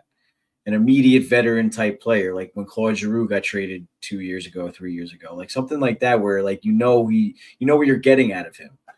But like a depth player, like it could take him a little while to get acclimated to the city and the team and this and that. So the teams that win the cup, if you look at the trades and just analyze what they do at deadlines, Tampa, Colorado, Vegas, they identified a specific skill set of a player. They targeted that kind of guy, and they traded fair value for that player. Vegas got Ivan Barbashev. They re-signed him, but they targeted him for a reason. Colorado, Arturi Lehkonen, they targeted him. These aren't elite players. These are specific types of guys that are going to do well in the playoffs and are holes on the team. Tampa, Goodrow, they targeted, right, when he was cheap. Blake Coleman, they targeted. Hagel, like whatever. That's the kind of moves you make. Going and get Sean Monahan, Elias Lindholm almost never works. It almost never results in a Stanley Cup. It almost never. I guarantee you, if you go back 20 years, the big names that get traded at the deadline rarely win the Stanley Cup, if ever. If ever, right? So if I'm the Rangers, I'm saying I need a third-line center with some speed and some size who could forecheck. And I'm going to go target that specific skill set. And I'm going to trade a 3rd or a 4th round pick and maybe a B prospect and get that guy. And I'm not worried about the name and all that. The Elias Lindholm. That's where I think the Rangers should do. Not trade Kakko in a deal for Buchnevich. I love Buchnevich. If they trade Kakko for Buchnevich, that is absurd. I saw that. Cancel the show. I'll drive off the bridge. Dude, fans will become a Bruins podcast. For real. Fans are focused. They're focused on Zuccarello, Buchnevich, Vetrano. Like, come on, guy. Can we like get off this? Like Jesus. Yeah. Anyway, I mean, I would love Vetrano back, but for the right price, they should be obviously not trading Kakko for him. That's for sure. But you guys all seem set on them. Season, but, like, what's he worth for like in what are you going to trade like Cooley or Jones for Vetrano? Like, no, you can't let him play in Anaheim. He's fine. I don't want Vetrano. So it seems like the consensus with you guys is they need offense. They need a forward of sorts. They need a I haven't heard center. you guys. They need a center. Okay. And I think So they're could good on use- defense. You think? They Hey, lost I'm just curious. Benino. They lost Benino and Hedel, Yeah. two of their centers that they thought they would be their second or third, and then fourth line. I think we need a third line center, maybe a winger. What defense? Yeah, I'd like to get Ivan Provorov in Columbus.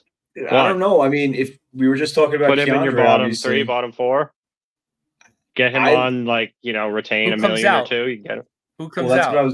That's what I was going to say. Is I'm coming around on Jones too. We saw him play against the Avalanche last night. That guy was all over the ice. He was taking hits, making passes, even though he was getting hit. I'm turning the corner on Jones. I thought he played awesome last night. They could use a big body depth defenseman, but they don't need Ivan Provorov.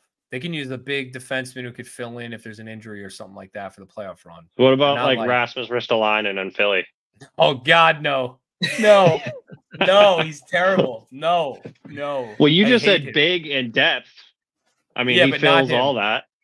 Yeah, he's terrible though. I need a good defenseman, a decent NHL defenseman.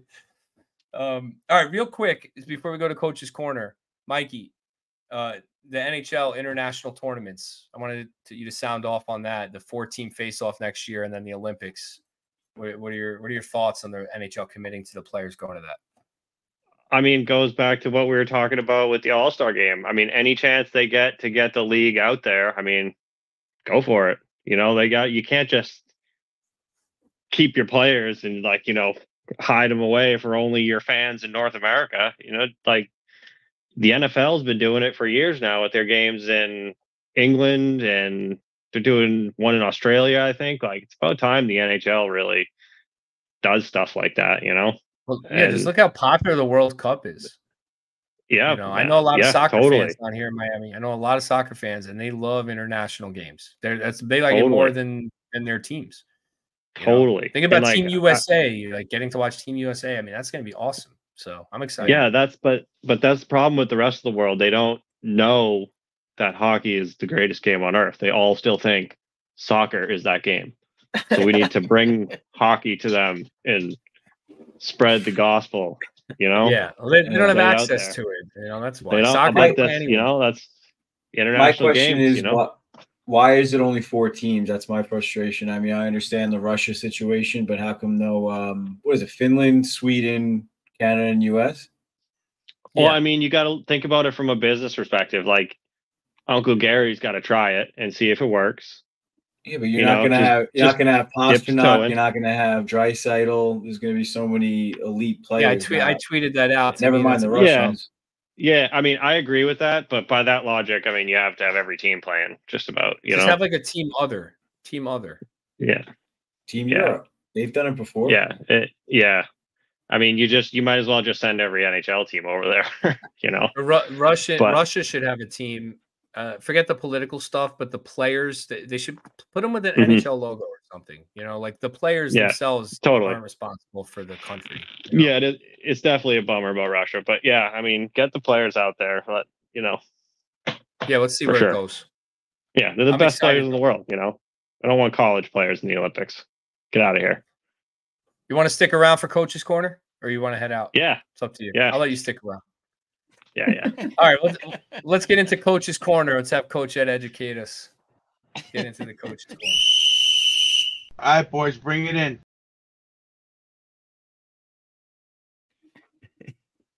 Coach's Corner brought to you by Bella Italia Marble and Old Country Tile in Westbury. What's up, fellas? So what we're going to do tonight is we're going to try to analyze Nathan MacKinnon's goal last night and see what happened with the Rangers. Laviolette admittedly felt they weren't ready for it, that he didn't prepare the team for it, I should say. So what I was watching, I watched the replay a few times before, and in person, he was just flying up ice. I mean, it's almost like they did the power play breakout, that the teams drop back. Can't get this in there. But they do that even strength. Right? Yeah, they do. Well, Scott Gomez used to do it on the Devils, and he did it with the Rangers. I mean, I'm not comparing him to Nathan MacKinnon, but he used to come around, get that burst of speed, the D would bring it up, and then he would be flying up the wall, and he'd give it to him. And if you watch the replay last night, the same thing happened. McCarr had it behind the net. McKinnon came around behind him, started flying. McCarr came out the opposite side from around the net. And as soon as McKinnon was open, he gave him the pass, and then he pretty much just went through the Rangers like cones. Now, I think the mistake that was made, I'm not going to blame it on all the forward line, the fourth line, but the Rangers are doing like that 1-3-1 is kind of like what we do in our penalty kill that I noticed, where the D are up above their blue line. They have a forward back. They have another forward here, and they have one guy just roaming around at the offensive blue line. And if you watch that play, McKinnon's coming through here. The second guy misses him here, and then Keandre gets caught in no man's land. He goes to jump it, and then he turns around, and he goes backwards. And by then it was too late. This other defenseman came in, kind of got a stick on it. But I don't know if it was deflected or not, but McKinnon's speed just took it through the neutral zone. I mean, what I teach my players, or try to teach them, is when we play a guy with that kind of skill compared to ours, is when he's coming around the net, somebody's got to jump him early. You cannot let that guy get a head of steam. And then by Keandre just getting caught, he should have jumped him at the red line, and then he would have had two guys backing him up in the zone. Sorry, you can't see that. If he would have jumped him at the red line, if he would have read him beating the first guy and jumped in his face at that point while he was distracted here, even if he got beat, he would have slowed him down a little, and then you still had two guys to cut him off in the defensive zone. Yeah, that's the biggest thing, is not necessarily causing him to turn the puck over, but it's causing him to make the decision. I mean, I harp on that all the time with our players. He's like, we're not expecting Keandre to step up there and lay McKinnon out like Trouba does necessarily, but you just got to force him to make that decision, and just to throw him off his path even the slightest bit could cause him to make that turnover, or at least gives the next player a chance to pick him up a little bit sooner or a little bit quicker, because without that, he's just flying down the ice without any kind of interruption whatsoever. Right, you know, because if you slow him down here, then the first forward has a chance to come back and get back pressure. The second forward has a chance to get back pressure, but no one's catching him. No one's catching him if you don't slow him down at all. No, absolutely not. Well, how much of that is just, you know, this guy's an elite player and made an elite play? You know, I mean, it's at some point, like, you could play the system perfectly and Nathan McKinnon could beat it, you know, and it's just. I mean, was that an elite play? They were kind of standing still in that 1-3-1, and a guy of McKinnon's caliber is going to recognize that. I think it's a gift. I didn't say it was an elite play, but I think you did. You said how much of it was that? How much was it an elite play? You specifically said that. Well, I wasn't saying the Rangers had any kind of an elite play. I think McKinnon just got ahead of steam and blew through the system. I mean, do you think the Rangers were out of position on the play? Did you think anybody did anything wrong? You know? Yeah, I just said Keandre got caught in no man's land, and he didn't jump it early. He was here, and he was like, oh, what should I do? And if you watch the play, he kind of takes a half a step forward, and then he's like, oh, shit, and he turns around, and he's chasing him. Yeah. He has to recognize when McKinnon's coming this way, and the first guy is leaning him towards the wall, he's got to step up at the red line. And with his speed, he can make some kind of a play on him, if not stop him, but slow him down and not let him just go around cones. Yeah. Right. So you're saying the way you stop it is don't let him get the speed. Like at the All-Star game, like at the skills competition. Exactly. Maybe Kucherov would have just gave up on it, but kind of to answer Cousin Ed's question, I think the elite players are able to recognize the other team's mistakes, because in a sport, especially in the NHL, I mean, you're taking 5 of the best players in the world and putting up against 5 of the other best players in the world. I feel like if both sides are playing a perfect game, it's almost like a stalemate. But obviously, one side is going to make a mistake, and then that takes McKinnon realizing that Keandre's standing still, and he goes, all right, that's my path. So that's what I'm trying to make, is like, you got to kind of counteract that by stepping up and causing McKinnon to make the mistake before he realizes that Keandre's making the mistake, you know? So I mean, I'm sure the Avalanche said the way to beat the 1-3-1 what the Rangers are doing was get McKinnon with speed and giving it to him because it was a pretty simple give and go play. Because Miller is not physical, and when they see Miller on the ice, they know that he's not going to try to put the body on him, so just skate around him. Right. You got to beat his reach. The long reach of Keandre Miller. Just get around. If he uses God-given size just a little bit, I think Little Ed wins that parlay, and Quick has a shutout. Well, he used it last night a little bit with the hit on Ranton in front. But that was a good play. But it was good breakdown by Coach Ed with the dry erase board. So listeners, if you couldn't follow that, which I'd be shocked if you could, if you're just listening, head on over to YouTube and check out the whole whiteboard and everything. So I think it's a little bit counterintuitive for a player that might be why there's like an adjustment to these systems. You know, like if you're Keandre and you see a guy like, you're a defenseman, you see a guy like McKinnon, you know, picking up a head of steam, and your job is to step up before he gets full speed, like Coach is saying, at the red line. That's not normal, right? Like I feel like that's not like a normal play. Defenseman, you think, I got to back up and, you know, stay in front of McKinnon. So, but at that point, you got to trust the system. You got to know that you're controlling a lane back there, and you got to push him east-west. You can't just let him go north-south. That's killer on a power play. Anyone with a head of steam going north-south, you're screwed. That's second, though, right? Of like, there might have been a second in Miller's mind where he was like, I got to back up, because that's natural. You know, I don't know. I think there's an adjustment there. It's tough. Yeah. Go ahead, Mike. Well, I was gonna say, is that coaching, or is that just the player? You know, like, where does that hesitation come from? Because if you're part of a system, you got to know that's your spot. You got to step up there, and you got to trust that. Yeah. Well, I know someone's coming back across the middle to cover your ass. I know from our experience trying to do that penalty kill, just similar to this system, we constantly tell the D, don't be afraid to jump up, get them, and they can't. And most of them, like you just said, are a little hesitant because it's not in the defenseman's DNA. Right. But once they do get it, and they do, like Mikey P said, they trust the system that there's going to be help coming down in the back end. They get that confidence, then it works. And that wasn't a power play. That shuts down a play. Totally. Well, I don't think that was a power play. No, it was even strength situation. It was even strength. Yeah, it's even strength, but McKinnon's treating it like a power play by like flying around the net, picking it up behind. You know what I mean? You know how the power play breakout, they always have the singular puck carrier. McKinnon does that at least once a shift, almost. You know, like just flies up the ice, which is what we wish Mika could do. But what I was going to say is, go ahead. Real quick, kind of a coaching hack that I've kind of been telling our players or my defensemen when I want them to step up like that. I say, you got to trust me. You got to trust your teammates that they're going to have your back. But most importantly, if you step up and you get beat, it's my fault. I'm telling you to do it.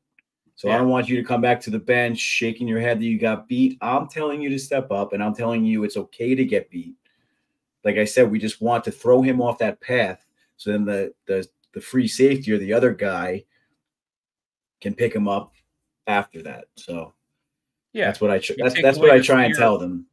As the coach, take the blame away from them. Right. Yeah. Exactly. So tie that into Laviolette in his press conference, you know, after he didn't elaborate on what he did. Maybe he was putting Zibanejad's line out there with him, but he just said we made the in-game adjustment. He felt he didn't prepare them well enough for the early part of the game when McKinnon was flying, and they didn't address it enough, he was saying. So he didn't elaborate on what the adjustment was, but I guess we could read between the lines, and they did not. I didn't notice him getting any free reign after that in the game, and we had a good view of the game. We were up top, obviously, so I didn't notice him dominating like he was. He got chances for sure, but it was mostly around the net. It was not rush chances. It was more around the net. It's interesting. It's kind of like what Little Ed said. I feel like he took the blame for that play. Maybe he was just taking the heat off Keandre. I mean, again, with Keandre, with his reach, like we joke about, if he steps up by the red line and he uses that reach, it's going to throw McKinnon off just by that. You know, it's got to throw him off a stride. Force him to make a move. He could fumble the puck. He could decide to dump it in for whatever reason. There's a million different things he could do other than carrying the puck and blasting one 5-hole. Yeah, or You know, angle him out, something. Exactly. Angle him to another player. Yeah, you don't have to take the puck. You don't have to take him off the puck. You just got to affect him a little bit. So, yeah. Well, good players are going to do good things, you know, so it is what it is. But you could do, you're right. You know, there are things you can do to slow them down. But, you know, the Rangers come out of that game. McKinnon's got a goal, and that's it. Nothing from McCarr, really. You know, Yeah. I'm happy. Perfectly fine. Shut with down that, their, you know. They shut down their power play. That was incredible, that first period. I'm like, oh, Jesus. What about Yeah. that last One after penalty, another. by the way? His stick didn't even touch the guy. It was That his was own brutal. player. That was brutal. What the hell was that? Yeah. Jeez. The penalty kill was good. Penalty Garden kill did was not good. like that call, to say the least. Ridiculous. Insane. All right. No 150 this week because we got Mikey P live. So Mikey 150 is here. You're both Mikey P. So I got to separate. This is Mikey the 150 this week. Quick for number one. Quick number one. Love it. You Love it. All right. have the Rangers' next 3 games lined up by any chance? Do I have them Yeah. lined up? Nope. I got to type. I got to mute my mic. Actually, I got them. The next 3 games: Tampa on Wednesday, Chicago on Friday, and Calgary on Tuesday. Monday.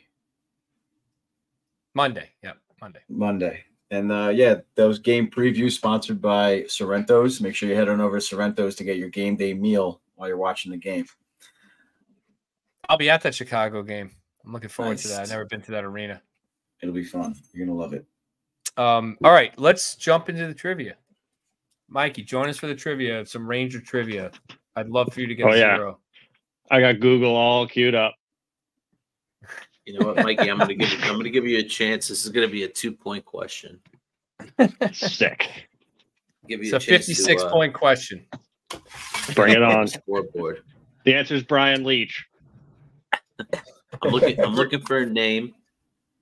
I'm looking for a name and a number, but the number's got to be spot on for the second point. Brian Leach was number 2. I already got it. You guys ready? Yes, Ready. sir. What New York Ranger leads the team in game-winning goals this season, and how many?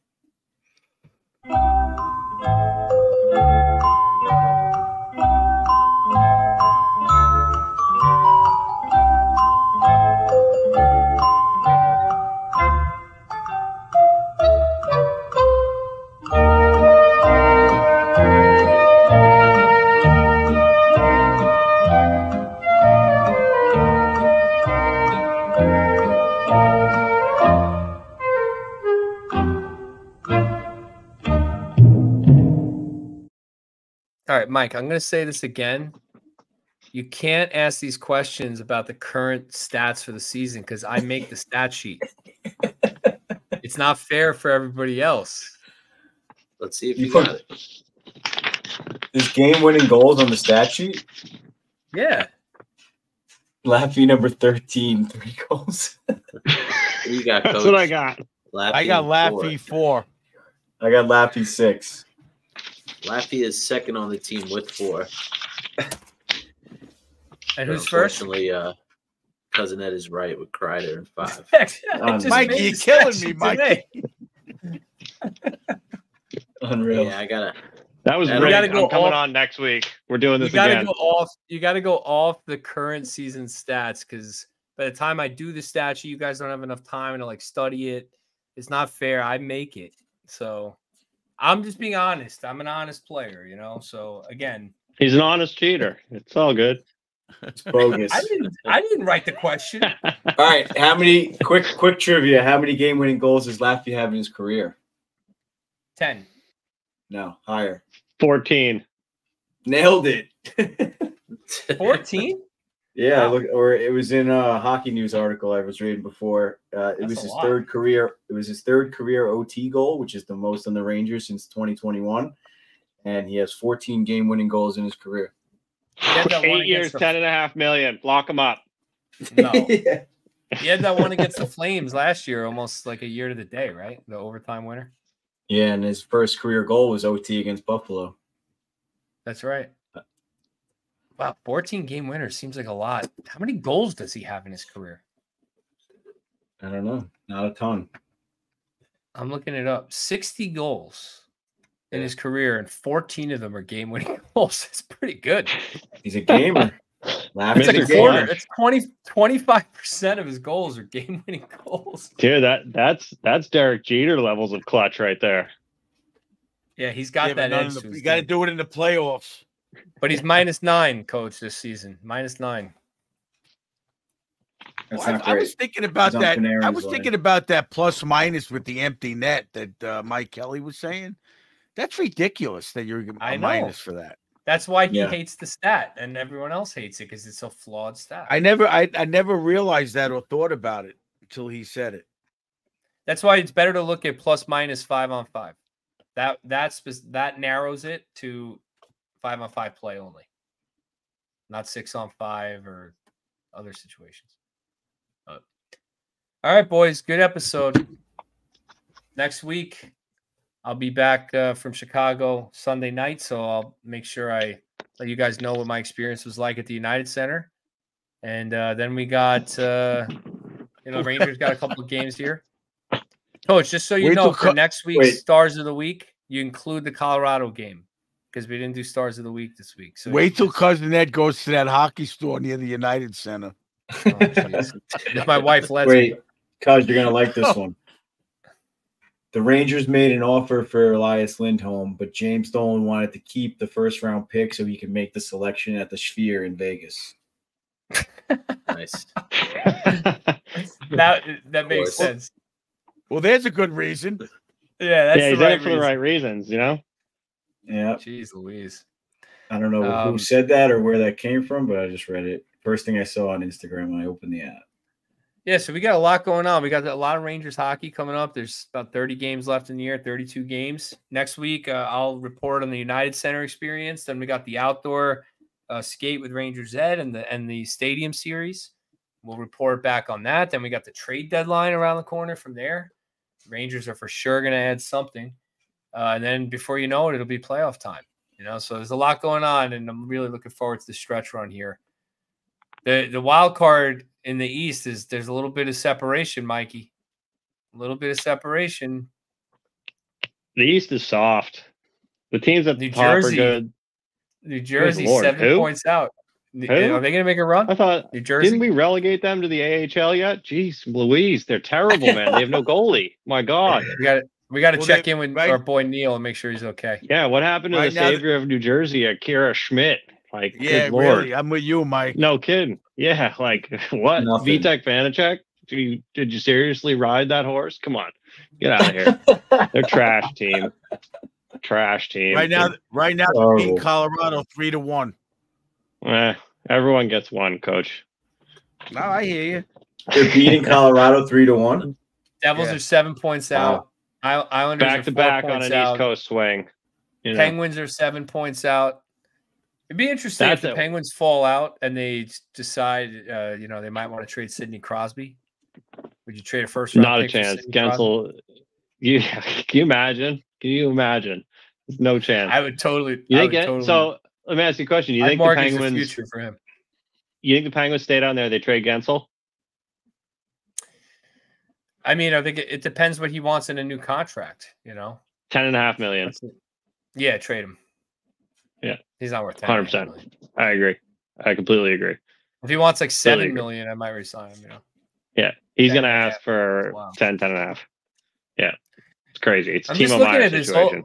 All the rivalry tour, we had to wrap up this episode. We had this rivalry tour with all these fans that come on. The Bruins are first in the NHL, fine, but we had Islanders on 54 points, 4 out of the playoffs. Devils 51 points, 7 out.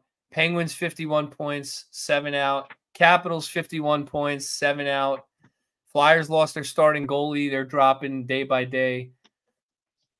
I don't know, man. I'm like shocked. I guess the Hurricanes. That's what I'm saying. The East is soft, man. Like there's a couple teams at the top that are good. The Rangers and the Hurricanes are good. Panthers. Bruins. Panthers. Yeah, Bruins, Panthers. And I hate to say it, but Tampa's good again. But and that's it, That's it. Flyers no one else really. Flyers are beating the Panthers with 3 minutes left.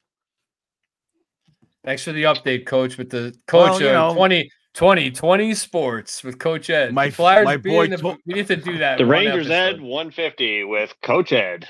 No, not that. Just open the scores on NHL.com. Yeah. And just my like, Coach, my boy Torts. Oh man. Anyway, all right, boys. Let's wrap this up. Thank you to the fans for listening and for following us on social media. Check us out on Instagram, Twitter, YouTube. Rate, review, subscribe us on YouTube. Hell yeah. And you don't even have to be a Rangers fan. Look at me. Absolutely. Just come for the banter. Mikey P. Come for the banter. That's it. Pure entertainment. Yeah. And shout out to all of our fans we ran into at the game last night. It was a ton of fun. So more of that. Hopefully, don't be shy if you're at the game and you see me posting. Don't be shy. Reach out. We'll definitely meet up with you guys. Yep. And or if you're in St. John's, Newfoundland, reach out. Yeah. I'll meet up with you. There you go. Mikey will take you on a crabbing trip. Thank you. And, thank you to our sponsors. Like, you guys really, keep this podcast going. It's not free. So the sponsors, you really help us out. And honestly, we're very selective with our sponsorships. We don't just, go around and get the, biggest name or anything like that. We really pick our sponsors for quality products. Quality people, the family, and like the Bella Italia and Old Country Tile. These aren't just like oh, we need money. It's not like that. These are people that Coach knows very well and works with and really respects their work and their products. Suter Sweet Treats, Oscar. These are high quality people and products. So thank you guys for sponsoring us, and fans, check them out. And if you need jerseys, go to Oscar. If you need cookies, go to Meg. If you need a kitchen counter, go to Bella Italia. If you need to get out of a park, if you need to get out of a parking ticket in Florida, go to Dominic Lucarelli. And if you need pizza, order Sorrento's in Long Beach. Absolutely, best pizza around. Shout out to Sorrento's. I don't know if we're forgetting anyone, but they're all great. Love you guys. Love you guys. Thank you. Have a good Thanks, night, boys. Love you guys. Later. Good night.